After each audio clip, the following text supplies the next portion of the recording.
દેશમાં રાજકારણનો માહોલ જામ્યો છે અને ચાની કિટલી પર પણ એવો જ માહોલ જોવા મળી રહ્યો છે. ચાની કિટલી એવી જગ્યા કે જ્યાં દરેક પ્રકારની ચર્ચા થતી હોય છે. જીએસટીવીની ટીમ આજે અડાલજ પાસેની ચાની કિટલી પર ઉપસ્થિત છે અને ચા પીતા રસિકો પાસેથી જાણીએ કે ઇલેક્શનમાં જેમ દેશમાં માહોલ જામ્યો છે તે લોકોનું શું કહેવું છે.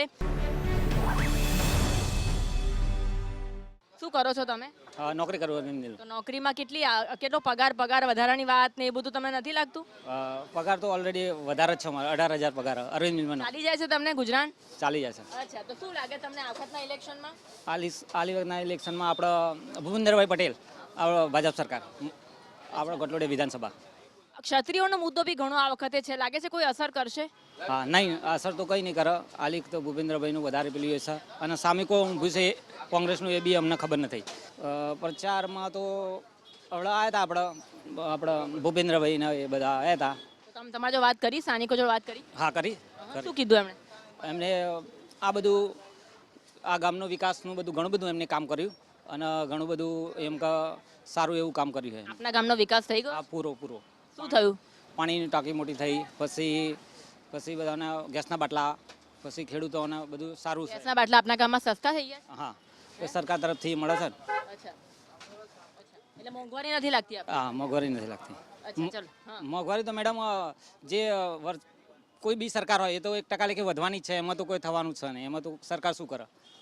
સરકાર કશું ના કરે. એટલે મોંઘવારી તો વધારે સરકારે એમાં શું કરી શકાય એમ. દેશમાં શું કહેશો આપ ઇલેક્શનને લઈને? તમને શું કહેશો, કયા મુદ્દાઓ તમને લાગી રહ્યા છે આ વખતે? કોંગ્રેસ જ આવશે. કેમ એવું? એવું લાગી રહ્યું છે મને, ફેર કોંગ્રેસ જ આવશે. ભાજપના રાજમાં આ બધા કહે છે ને વિકાસ થયો છે. ભાજપના રાજમાં વિકાસ તો થયો પણ કોંગ્રેસ જ આવશે અમદાવાદમાં જ આપણો. કેમ એવું? તો શું લાગી રહ્યું, કયા કારણે તમને લાગી રહ્યું? શી ખબર, એવા ક્યાં મારા અંદાજે કહું છું બેન હું. તમે મત આપવા જવાના છો? હા, જવાનું. કેમ એવું લાગતું નથી તમને કે આ બધા વિકાસ થયો, રામ મંદિર બન્યું છે, આ થયું તે થયું, તો પછી શું લાગે છે? લાગે છે મને. ભરતભાઈ, ઇલેક્શન છે, ઇલેક્શનનો માહોલ કેવો જામ્યો છે, કેવું શું લાગે છે તમને? સારો છે. આ વખતે શું લાગી રહ્યું છે? મોદી સરકાર. કેમ એવું? બસ ઓલવેઝ મોદી સરકાર જ આવે. ઓબ્વિયસલી ભાજપ સરકાર જ આવવી જોઈએ, કારણ કે જે રીતે રોજગાર વધી રહ્યો છે, મેટ્રો સિટી થઈ રહી છે, તો મિડલ ક્લાસને બી રોજગાર મળી રહ્યો છે, બરાબર છે. અને ઘણા બધા વધી રહ્યા છે. જો મોંઘવારી તો છે, મોંઘવારી સામે વિકાસ બી છે. ગાંધીનગરમાં રહીએ છીએ તો અમને તો બહુ બધો વિકાસ દેખાય છે. જે 10 વર્ષ પહેલાં જે ગાંધીનગર હતું એ અત્યારે ઓલ ઇન્ડિયા લેવલે આપણું ગિફ્ટ સિટી છે, મેટ્રો સિટી આવી રહી છે, આપણું મેન સ્ટેશન અહીંયા છે, તો ઘણા બધા વિકાસ છે. તો એના લીધે અમે ઓબ્વિયસલી ભાજપ સરકાર જોડે. રોજગારી તો છે જ, અત્યારે ઘણી બધી ભરતીઓ પણ પડી રહી છે, ઘણી બધી પ્રાઇવેટ કંપનીઓ ખુલી રહી છે, ગિફ્ટ સિટીમાં કેટલી બધી કંપનીઓ ન્યૂ આવી રહી છે. પણ હવે લોકોનું નોલેજ, એજ્યુકેશન પણ એવું સામે હોવું જોઈએ ને, એ પ્રમાણે મળવું જોઈએ ને. પણ ઘણા એવા શિક્ષિત બેરોજગાર છે કે ભણ્યા તો છે પણ જેટલી આવક મળવી જોઈએ તેટલી આવક તેમને મળતી નથી. આવક મળવી જોઈએ એટલે લોકોને હવે એના એજ્યુકેશનથી વધારે અપેક્ષા છે, એનું શું કરવાનું? પણ મોંઘવારી જેટલી વધી રહી છે એટલી આપણી એક્સપેક્ટેશન પણ વધવાની છે. હવે તો નોલેજ પ્રમાણે જેને જેવું નોલેજ એજ્યુકેશન હશે એ પ્રમાણે મળશે. ઇલેક્શનમાં એવું છે કે આ જે રાજપૂત સમાજ જો બોલી ગયા છે એ વસ્તુ કે ના બોલવી જોઈએ. કોઈ પણ સમાજ વિરુદ્ધ આપણે બોલવું ના પડે, કારણ કે કોઈ પણ સમાજનું આપણે વિચારીને બોલવું પડે કોઈ પણ વસ્તુ બોલતે પહેલાં. માત્ર એ મુદ્દો છે કે ગુજરાતમાં ઇલેક્શનમાં બીજા બધા મુદ્દા પણ અસર કરશે, એટલે કે કેન્દ્ર લેવલે ચલો રામ મંદિર બની ગયું એટલે સત્તા પક્ષ જીતશે એવું જરૂરી લાગે છે આપને? નહીં, સત્તા પર 100% જીતશે, કારણ કે એક સત્ય સમાજો બધા સમાજના સમર્પણ છે બધા. તો પછી ગુજરાતમાં ક્ષત્રિયોનો મુદ્દો ભાજપને અસર કરશે? ના, બધા રાજ્યોમાં કરશે. કેવું શું અસર કરી શકે અને શું નુકસાન થઈ શકે, શું લાગે? વોટિંગમાં મોસ્ટ ઓફ બધા નુકસાન છે, કારણ કે જ્યાં દરબારો છે ત્યારે ભાજપના વોટિંગ મળવાની સંભાવના શક્ય છે. તમને શું લાગે છે આ વખતે ભાજપ કે કોંગ્રેસ? કોંગ્રેસ લાગે છે. ચલો, કોંગ્રેસ લાગે છે એટલે કે પરિવર્તન થાય તેવું લાગી રહ્યું છે. શું નામ છે તમારું? રાજદીપસિંહ ગોલ. રાજદીપભાઈ, ઇલેક્શનની વાત કરી રહ્યા છે, ઇલેક્શનનો માહોલ તો જોવા મળી રહ્યો છે. ચાલો હું તમારી આ બાજુ આવી જાઉં જરા. ઇલેક્શનનો માહોલ તો જામ્યો છે પણ ઘણા એવા મુદ્દા છે કે જે સત્તા પક્ષને બેકફૂટ પર લાવી રહ્યા છે, એવું લાગે છે આપને? ના, એવું ક્યાંય એવું લાગતું નથી કે સત્તા પક્ષને કંઈ બેકફૂટ ઉપર એવું કંઈ નહીં. સરકારના કામ તમે દેખો, બધા ઘરોમાં નળ છે, જળની યોજના હોય, સારા રસ્તાઓ છે, કિસાનોના ડાયરેક્ટ ખાતામાં એમના સન્માન નિધિના જે 6,000 રૂપિયા મળે છે, એવી ઘણી યોજનાઓ છે જે સરકારને સારી કામગીરી દેખાઈ રહી છે. તમે નલ સે જલ યોજનાની વાત કરી. જીએસટીવી એક મુહિમ ચલાવી હતી અલગ અલગ વિસ્તારોમાં, અંતરિયાળ વિસ્તારોમાં. નલ સે જલમાં એટલો ભ્રષ્ટાચાર આચરવામાં આવ્યો છે. નળ છે તો પાણી નથી, ક્યાંક પાઇપ નાખી છે તો નળ નથી. એટલા મોટા પાયે ભ્રષ્ટાચાર થઈ રહ્યા છે. એ વરવી વાસ્તવિકતા જીએસટીવી દ્વારા પણ બતાવવામાં આવી હતી. હા, એ તમે જીએસટીવી બતાવ્યું સારી વાત કહેવાય, પણ કામ તો ચાલુ છે. એવું તો કામ નહીં 5 વર્ષથી ચાલુ જ છે. પણ એમ નહીં, કામ તો ચાલુ તો થયું ને. પહેલાં તો ખાલી વાતો જ હતી. મુદ્દાઓમાં એવું છે કે ભ્રષ્ટાચાર તો ચલો 100% ખતમ થાય આ સરકાર હેઠળ, એવું તો શક્ય જ નથી. પણ મહદઅંશે ઓછો થયો છે. હવે અમે ગાંધીનગરમાં રહીએ છીએ તો ગાંધીનગર લેવલે તો અમે અમારો વિકાસ જોયો જ. 10 વર્ષ પહેલાંનું ગાંધીનગર અલગ હતું. આજે અમે જે ગાંધીનગરમાં રહીએ છીએ ત્યાંના આજુબાજુના વિસ્તારનો વિકાસ અમે જોયો છે. હા, અમુક જિલ્લાઓના વિકાસ નથી થયા. એમાં ભાજપ સરકારે કે કોઈ બી સરકારે કામ ડીપલી થઈને કરવું જોઈએ, ભ્રષ્ટાચાર ઘટાડવો જોઈએ. હા, એક વસ્તુ તમારી સાચી છે, અંતરાળ આદિવાસી વિસ્તાર છે, પછી કાઠિયાવાડના અમુક ગામડાઓ છે, એમાં રોડ રસ્તાઓની બેઝિક સુવિધા પણ નથી. ભાજપ સરકાર એના પાછળ કામ બી કરી રહી છે. એવું બી નથી કે હું ભાજપનો હિમાયતી છું કે કોંગ્રેસનો હિમાયતી છું. ગાંધીનગર સૌથી વધારે એવો જિલ્લો છે જ્યાં બહારથી લોકો અહીંયા જોબ કરવા માટે આવી રહ્યા છે, ગુજરાત લેવલ. ગાંધીનગર તો ચલો એક એવી જગ્યા છે કે જ્યાં બધા હાઈફાઈ લોકો રહે છે, કદાચ એટલે વિકાસ થયો હોઈ શકે. ખેડૂતોની આપ વાત કરી રહ્યા છો. ખેડૂતો, જો આટલો જ ખેડૂતોનો વિકાસ થયો હોત અને ખેડૂતોને દરેક વસ્તુ મળતી હોત તો ખેડૂતો રસ્તા પર ન આવત. પોષણક્ષમ ભાવ નથી મળતા. જે સર્વે કરવાની વાત છે તેમાં પણ પોલમપોલ જોવા મળી રહી છે. માત્ર અધિકારીઓ ઓફિસમાં બેસીને સર્વે થઈ ગયો તેવી વાત કરી રહ્યા છે. ખેડૂતો એવું કહી રહ્યા છે. એટલે સરકારની જે કામ કરવાની રીત છે એના ઘણા બધા લૂપહોલ છે. તમે 100% સાચા છો કે એમને અમુક માઇક્રો લેવલે સુધારા કરી અને ભ્રષ્ટાચાર ઘટાડી. અને હું જો બીજા કોઈ વિષયમાં નહીં, પણ ખેડૂત બાબતે હું એ બાબતે તમારા સાથે છું. ખેડૂતોને તો એમનું વળતર, એમને જે ઉપજ પેદા કરી છે એનું એમને સારામાં સારો ભાવ મળે તો કેમ કે સૌથી વધારે મોટી કરોડરજ્જુ દેશની ખેડૂત છે.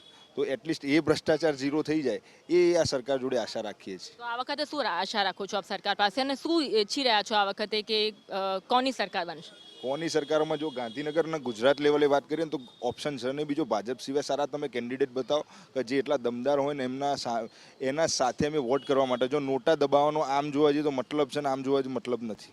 ઉમેદવારો જો પોતાના ફોર્મ સરખી રીતે ના ભરી શકતા હોય, આવા જો ઇસ્યુઓ કોંગ્રેસના બેઝિક હોય તો પછી કોંગ્રેસ જોડે તો ભાજપ તો ઘણું આગળ કહેવાય ને કોંગ્રેસ કરતા.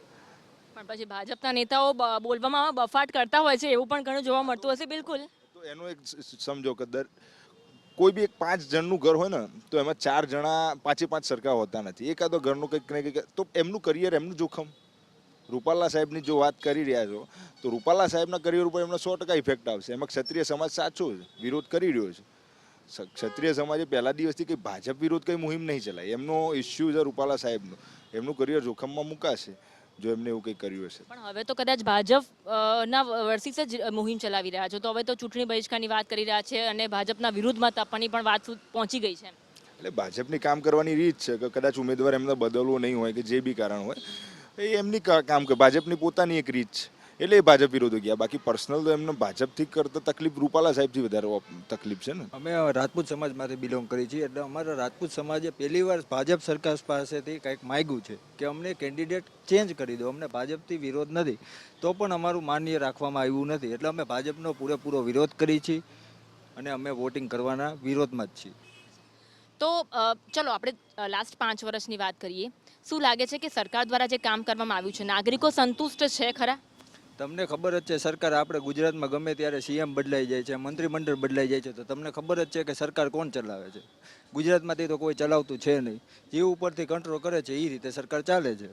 એટલે સરકાર છે જ નહીં એવું લાગતું જ નથી. ઉપરથી જે ઓર્ડર આવે એ કામ થાય છે. પાર્ટી જીતે, જે સરકાર જીતે એની સામે વિરોધ પક્ષ તો હોવો જ જોઈએ કે એ જે ડિસિઝન લે તો સામે કંઈક તો કોઈક કહેવાવાળું હોવું જોઈએ ને. ગમે એ માણસ અભિમાનમાં આવી જાય ત્યારે એવું જ લાગતું હોય કે અમને કાંઈ ફરક નથી પડતો, પણ બધાને થોડો ફરક પડતો જ હોય.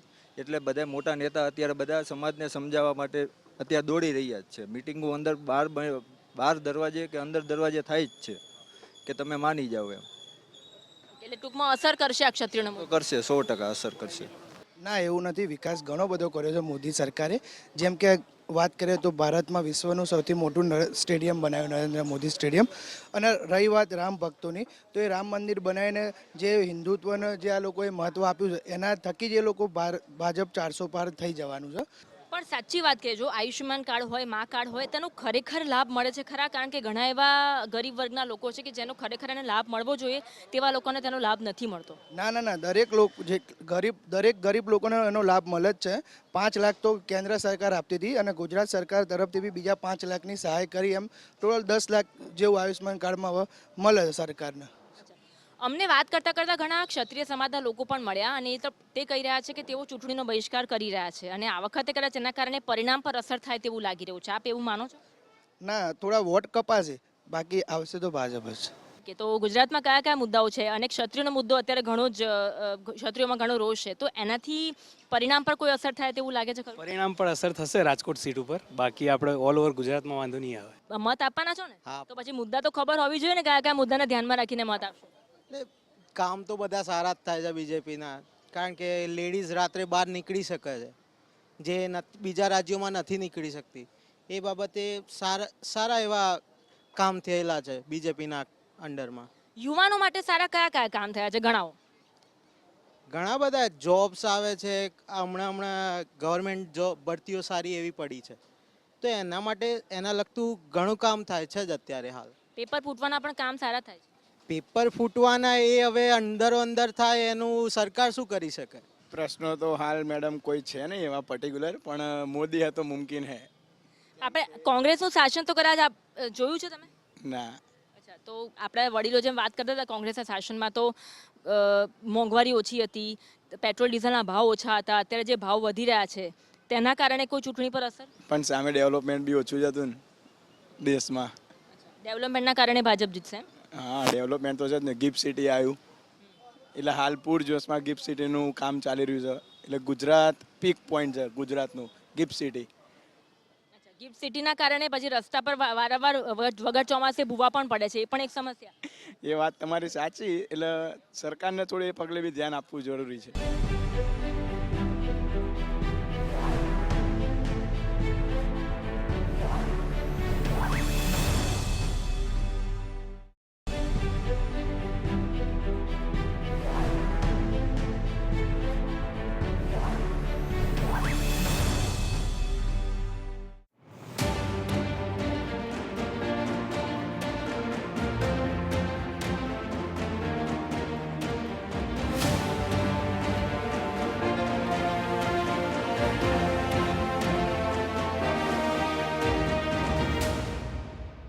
મીઠી ચા, ગરમ ચર્ચા. જે રીતે ચા ઉકળે એ રીતે દેશમાં ઇલેક્શનનો માહોલ પણ ઉકળી રહ્યો છે. ઇલેક્શનની ચર્ચાઓ ચારે બાજુ છે અને બીજી તરફ છે ત્યાં ઇલેક્શનના આ માહોલમાં લોકો ચાની કેટલી પર અલગ અલગ ચર્ચા કરતા હોય છે.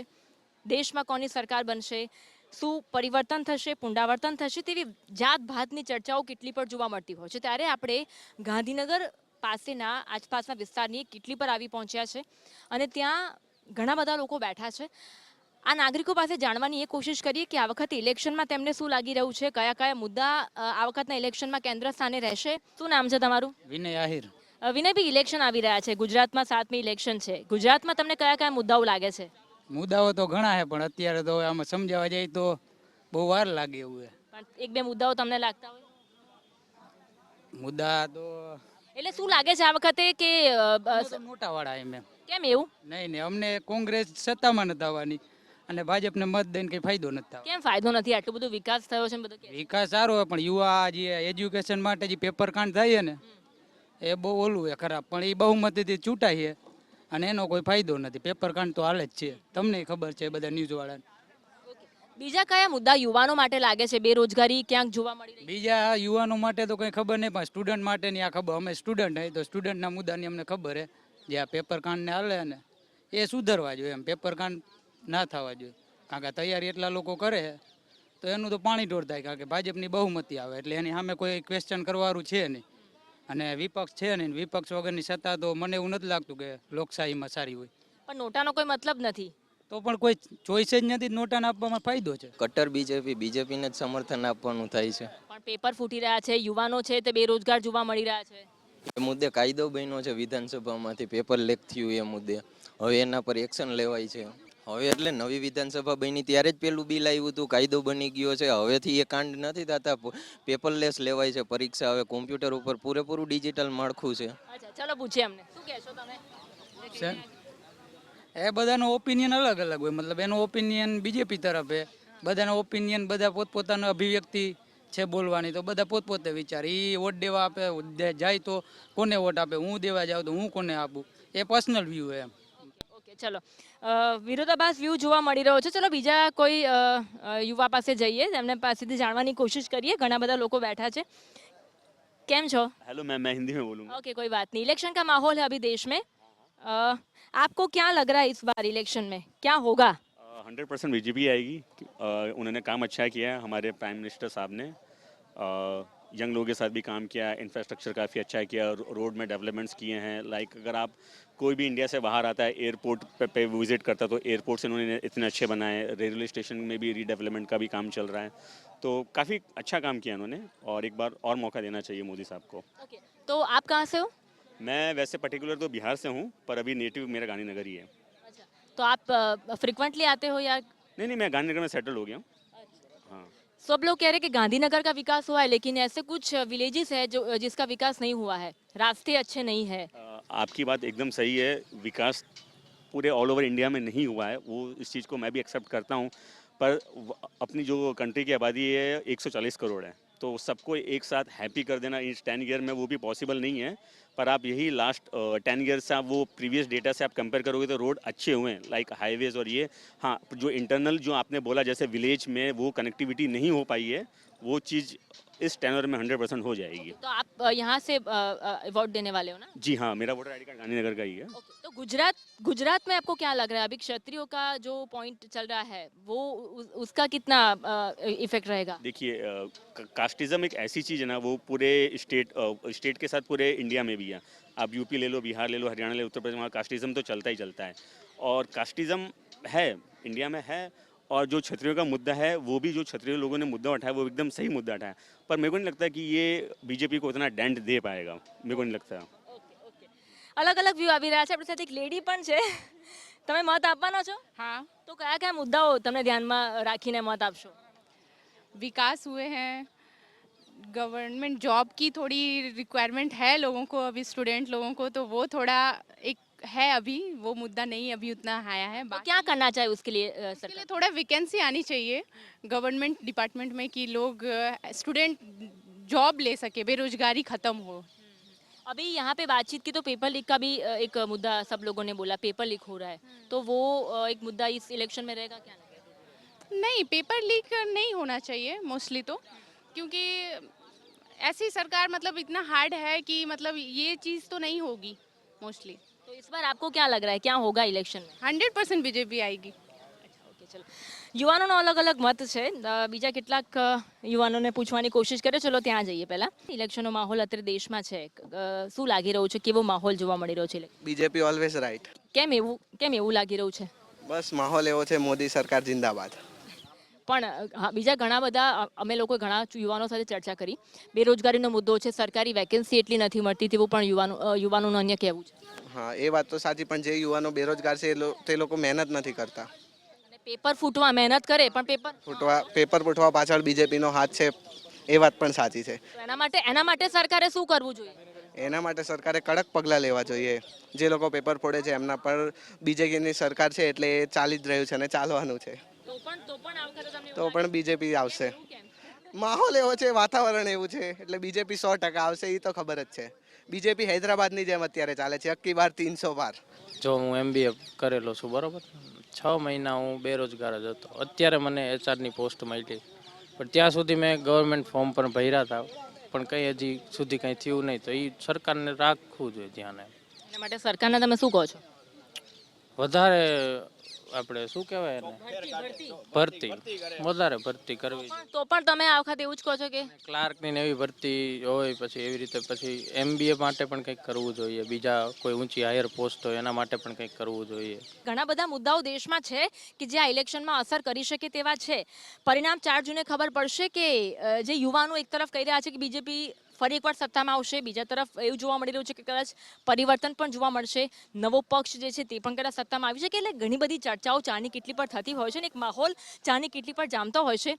અલગ અલગ ચાની કીટલી પર ગયા અને એ માહોલ જાણવાની કોશિશ કરી, વાતો જાણવાની કોશિશ કરી, ખુફિયા વાતો કે ચાની કીટલી પર એવી તો રાજકારણની શું વાતો થતી હોય છે. મીઠી ચા ગરમ ચર્ચામાં આજે બસ આટલું જ. આવતીકાલે નવા એપિસોડ સાથે ફરી મળીશું. ત્યાં સુધી નમસ્કાર.